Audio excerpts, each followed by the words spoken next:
Ali Khamenei, and the supreme leader of Iran's EFIN. These are the scenarios that could change the Middle East.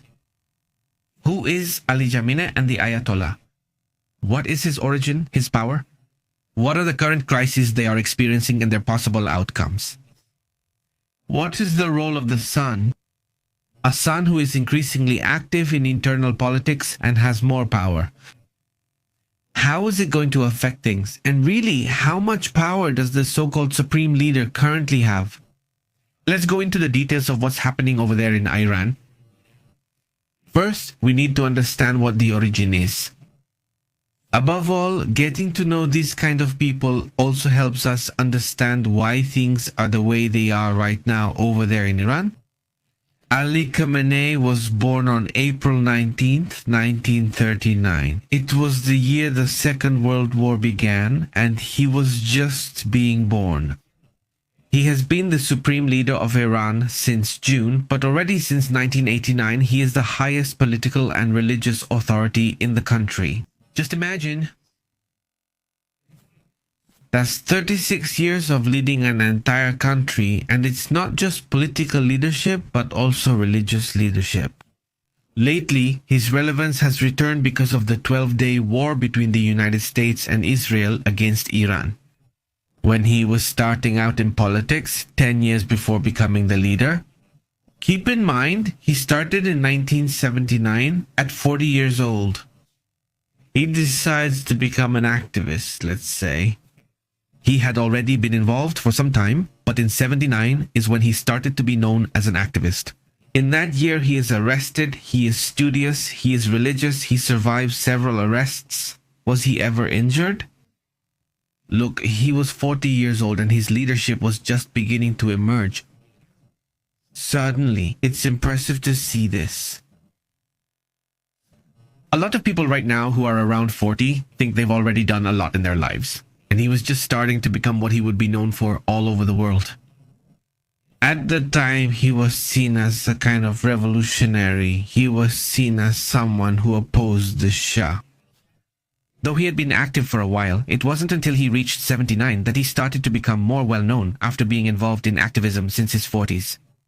To this day, he is one of the most internationally sanctioned leaders, but at the same time, one of the most influential among the Shia world. He has built institutional and even economic networks since he was very young. So many people depend on him and the power and influence he has built over a long time. An interesting fact is that he was very interested in art and culture before all this activism. Instead of pursuing that path, he entered politics and the rest is history. But it's curious that he dedicated himself a bit more to art. At first he had those interests from 1979 to 1989. 10 years after he began to be known as an activist, he became the most powerful of the Ayatollahs after the death of Khamenei. That's where his internal authority is strengthened, controlling the group of guardians, the judiciary, the media, and the armed forces. And from there, it was growth in every sense. An interesting fact is that the Ayatollahs can issue what are called fatwas. This fatwa is like a kind of, let's say, like a rule or a sacred law in which he publishes this fatwa against nuclear weapons, even though it is known that Iran is advancing in its atomic program. But let's say it's to mislead, to make people believe that they are not making nuclear weapons. He takes a stand and, let's say, expresses a point of view against nuclear weapons, even though there is a lot of evidence that they are enriching uranium to military levels. We have to remember that the use of uranium for nuclear plants is less than 10%, and they have managed to enrich uranium up to 60%. But it's even believed that they could already be much higher, maybe reaching 90% in the coming months. If the nuclear facilities are active, that's still a question that remains. It hasn't been easy and many people don't support it within Iran. Yes, he has many followers, but there are also many people, including new generations, who want him out of power. In 1999, 10 years after he came to power, there was a big protest that tried to overthrow him, and in those protests, many Iranian civilians were killed. has his way of ruling in his country been very repressive?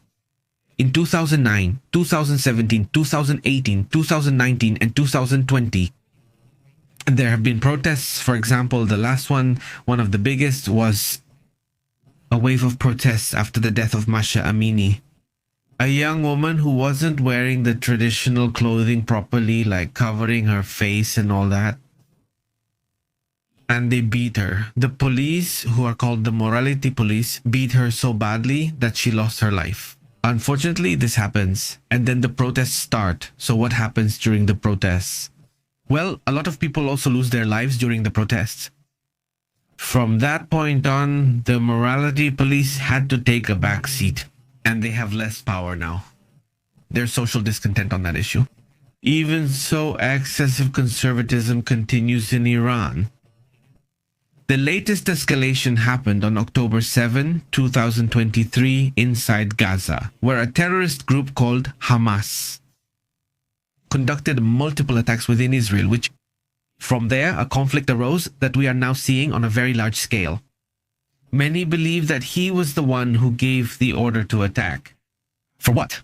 To prevent a union between Israel and Saudi Arabia from happening. We have to remember that the same week a historic agreement was about to take place, the agreement between Jordan, Saudi Arabia, and Israel.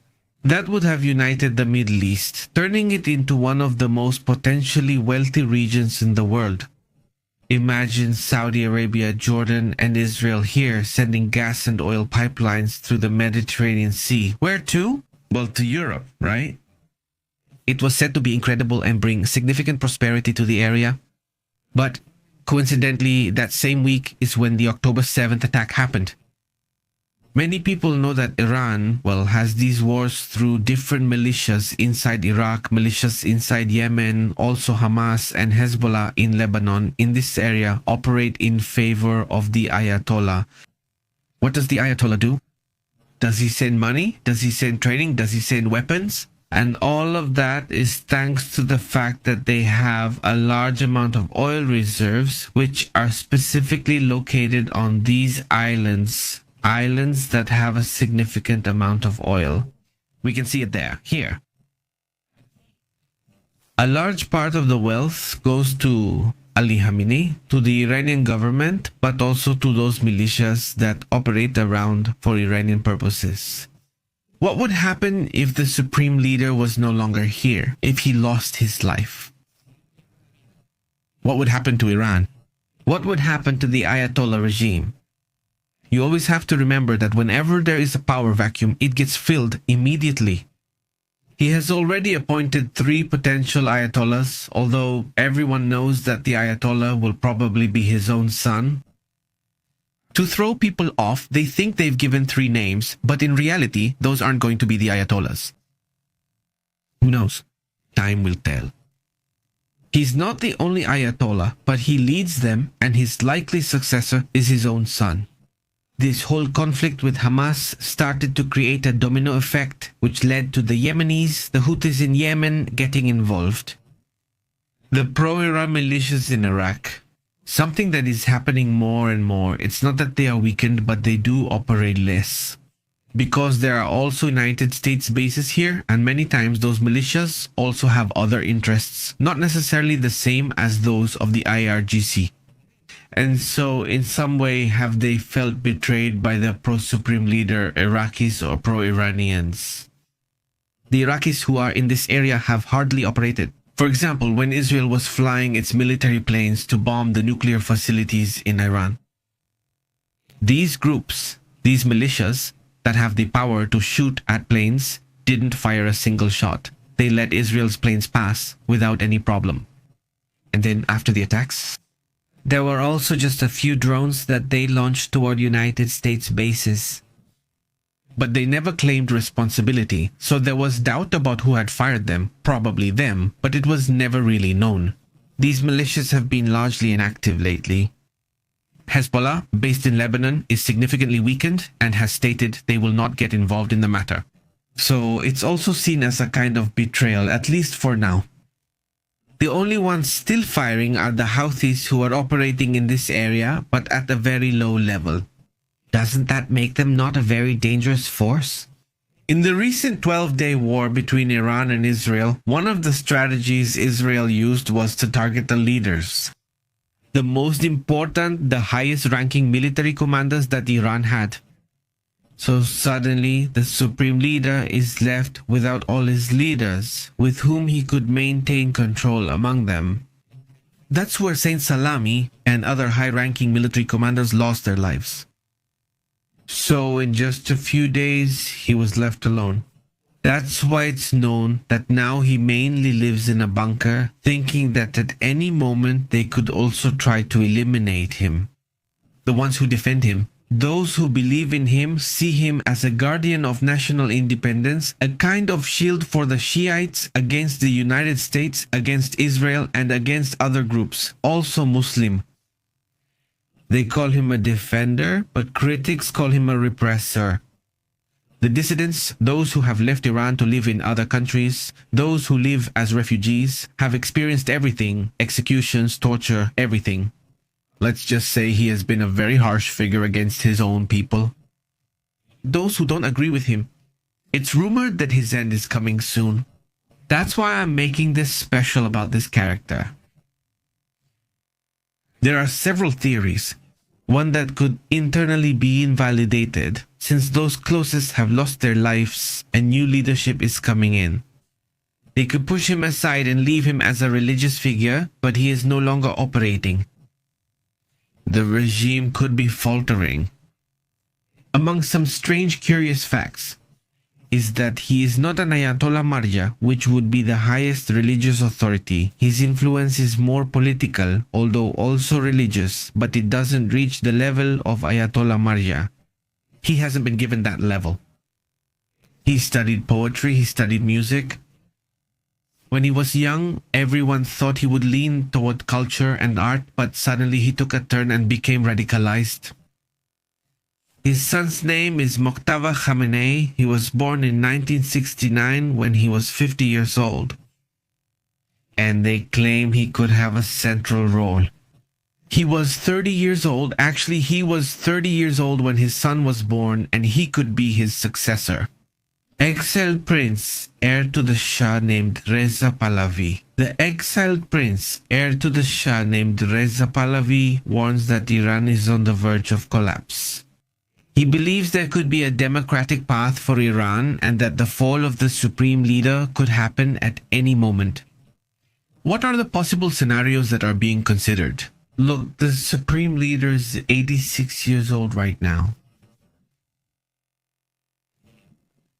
Besides, with the stress of having been the Ayatollah for the last 35 years, 36 years or so,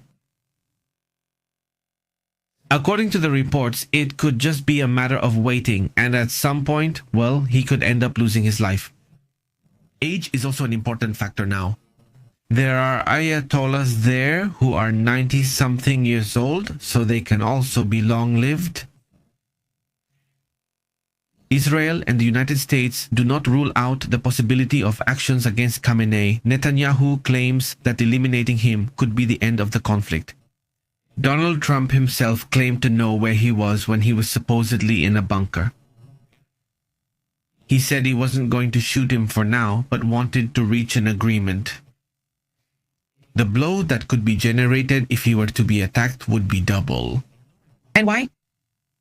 Well, it's not the same as passing away from natural causes as losing their life because of a country they consider an enemy. For them, that could be even more dangerous. There is also an internal revolution, and this could lead to an overthrow. There is dissent within Iran, which, although they believe it is weak, they say is becoming more and more organized. Unfortunately, it is fragmented into different groups. Some are very ultra-conservative, let's say on a very different line, and others are more democratic, who are looking for more freedoms and so on, and who are also very divided. That dissent still doesn't seem to be the solution. There could also be a peaceful succession, and within the same circle of Ayatollahs, they might say there needs to be a change, and a change could happen among them. That could also be the case. At the moment, Khamenei has almost become an invisible figure. He hardly appears. Even at key or important moments, he no longer appears. He comes out extremely rarely. His protection has been reinforced, and there are other leaders who have started to shine. For example, Aragashi himself, who is the Minister of Foreign Affairs, is the one who appears the most in the media, the one who appears the most both internationally and nationally. He has even been criticized for that. Recently, Aragashi just did an interview with Fox News in the United States, and that generated a lot of internal criticism. But is Aragashi, the Minister of Foreign Affairs, the most visible figure right now? Not even the president, because they also have a president. His name is Masoud Pezeshkian, who is like a character that might as well not exist, even though people vote for him and everything. There are votes and elections. Isn't he from the same line?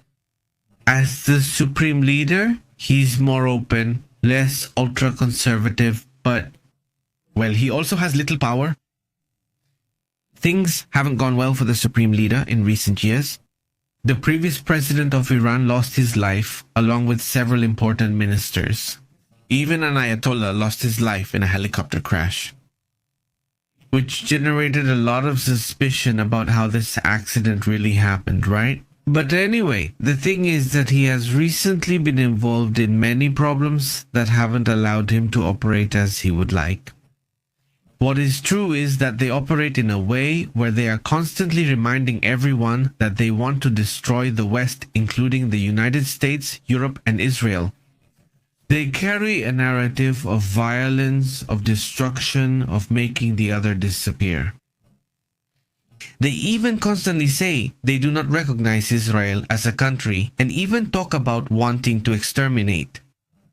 It's a tremendous issue, but it's part of that narrative held by the supreme leader, or known as the supreme leader. The interesting point here is that when he falls, many things that have represented, let's say, this exaggerated authoritarianism that he has, fall with him. Do you think there won't be another leader as authoritarian as him? They think that trying to have another similar leader, let's say, would be very complicated. They think a generational change is coming, and that even, well, a total change, but that, well, who knows? When he loses his life, let's say that a fall of a generation is coming, an ultra-conservative generation within Iran. And this could be interesting, especially for all the activists and young people who have fought for a shift, for a change in policies. And many of them, well, have lost their lives or are in prison at this moment. Let me remind you that we are on Telegram, we are on WhatsApp, and that's where I send you notifications when we go live or upload a report. You can support us with a super chat or membership. I appreciate it. And thanks to our subscribed community. There are a lot of people who watch us and aren't subscribed. Like 30% come and watch us every day and don't subscribe. Well, I ask you, if you can do us that favor, please subscribe, right? That would be great. You can also visit PP and Vivo. There we upload summaries and do broadcasts where, well, we put on a loop 24 hours or 12 hours so you can hang out with the community, chat while you watch the summary of what we've already been broadcasting.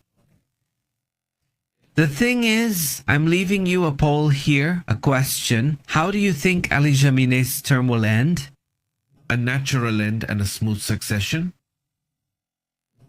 Could it be that someone eliminates him, some kind of attack, a military coup, or a revelation? Rather, someone who reveals themselves. Isn't it more likely internal, some kind of overthrow? Is he currently not at risk and could still provide information to us? A few more years of news? Do you think he's going to be alive for several more years? What do you think? What do you think is going to happen? I'll leave the poll here in the community area, or the posts area as they call it now. And well, I'll be paying close attention to the results of the poll. Have an excellent day and thank you for sharing. Here are these videos for you to check out. Thanks for joining us. See you soon.